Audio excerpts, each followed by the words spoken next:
All right, let's talk about a story that absolutely rocked the literary world when it first came out.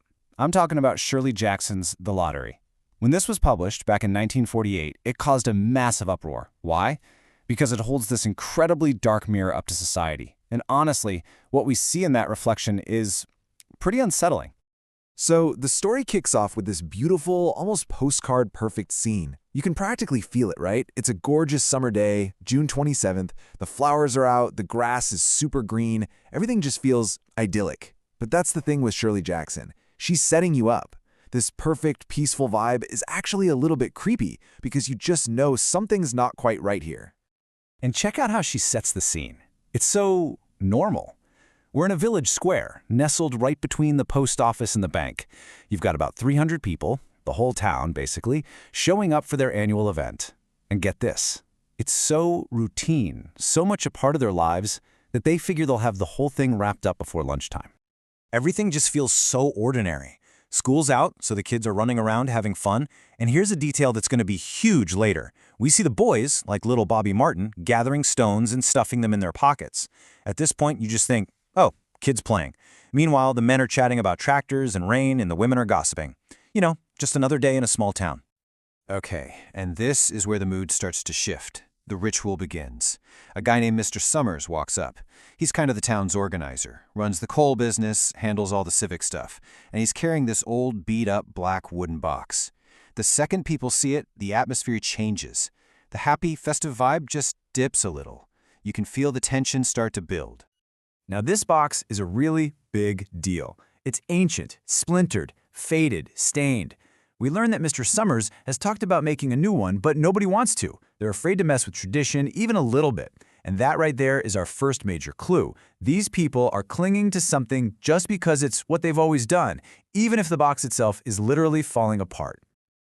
So how does this lottery actually work? Well, it's weirdly formal, almost like a town meeting. Mr. Summers calls out the names of all the families, and the head of each family, usually the man, has to come up and pull a folded slip of paper out of the box. Nobody's allowed to look at their slip until everyone has drawn. It's this very calm, orderly procedure, but underneath it all, you can just feel this buzzing, nervous energy. And then we meet Old Man Warner. He's the oldest guy in town, and this is his 77th lottery. When someone mentions that other towns are thinking about stopping their lotteries, he just scoffs. Pack of crazy fools, he says. He even throws out this old saying, lottery in June, corn be heavy soon. For him, this isn't just a tradition, it's the way things are. Questioning it, that's just not an option. Right as things are getting underway, someone comes running up, late. It's Tessie Hutchinson. She's all flustered, telling her friend Mrs. Delacroix, clean forgot what day it was. Everyone has a little chuckle, they make room for her. It's a very light, friendly moment. Right now, she's just part of the crowd, one of the neighbors. Okay, so now everyone has drawn. There's this moment of absolute silence. Mr. Summers gives the nod, and all at once, every man unfolds his little slip of paper. And then the whispers begin. You can hear it ripple through the crowd. Who is it? Who's got it? The tension is just, wow. And then the name comes out.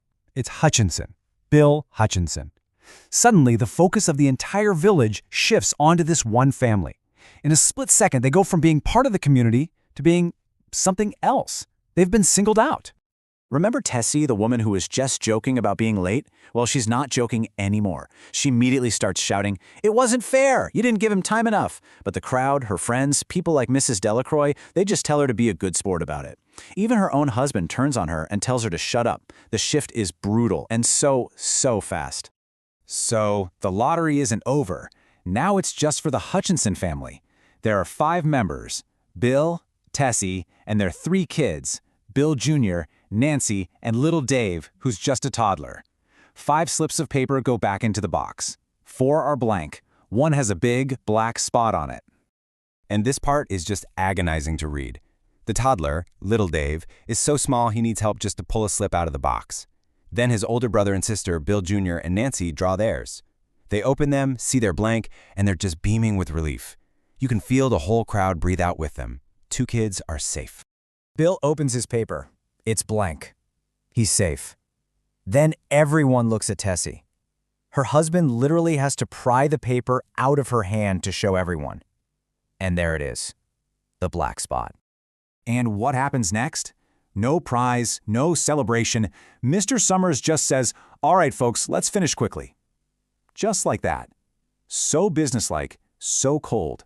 And in that one sentence, the horrifying reality of what this lottery is actually for finally clicks into place. You know, Jackson points out this really chilling detail. The villagers have forgotten a lot of the old rituals that went with the lottery, but they still remembered to use stones. Remember those stones the boys were collecting at the beginning? Yeah, now we know why. And Tessie's friend, Mrs. Delacroix, picks up a rock so big she has to use both hands. And the story just ends. Right there. Brutally. Tessie is standing alone in the middle of the square, screaming, "It isn't fair, it isn't right." And then, they're upon her. Her neighbors, her friends, everyone. The story cuts off as the stoning begins. And that's it. The ending just hits you like a punch to the gut. The horror isn't just what happens, it's who is doing it. These are normal people, her neighbors. And it leaves you with this one giant screaming question. Why? Why would a whole community do this? So let's get into that, because the lottery is so much more than just a scary story. It's a powerful allegory. It's really about the danger of blindly following tradition. It's about how easily we can persecute someone at random, and how the pressure to conform, to just go along with the group, can lead to absolute horror. It's all about the idea of a scapegoat. I mean, just look at Mrs. Delacroix. At the beginning, she's Tessie's friend, they're laughing together. By the end, she's grabbing a massive rock and yelling at people to hurry up with the stoning. It's just a terrifying example of how quickly social bonds, even friendship, can completely dissolve when the mob mentality takes over. And Jackson is so clever with her symbols here. You've got the black box, which represents this decaying tradition that no one dares to change. The stones, they're the most primal weapon you can imagine, and it means everyone, even the kids, has to participate. And the names? Come on, the guy running this deadly ritual is named Mr. Summers, and his assistant is Mr. Graves. The irony is just perfect. You know, you have to remember when this was written, 1948, just a few years after the end of World War II. The entire world was trying to understand how something like the Holocaust could happen. And this story taps right into that. It's a warning about how good, normal, civilized people can do the most horrific things when they stop thinking for themselves and just follow the crowd or an unquestioned tradition. And that's why this story still hits so hard today. It's timeless, because it forces us to turn that mirror on ourselves, to look at our own lives, our own societies, and ask a really uncomfortable question. What are our black boxes? What are the things we do just because, well, because that's the way it's always been done?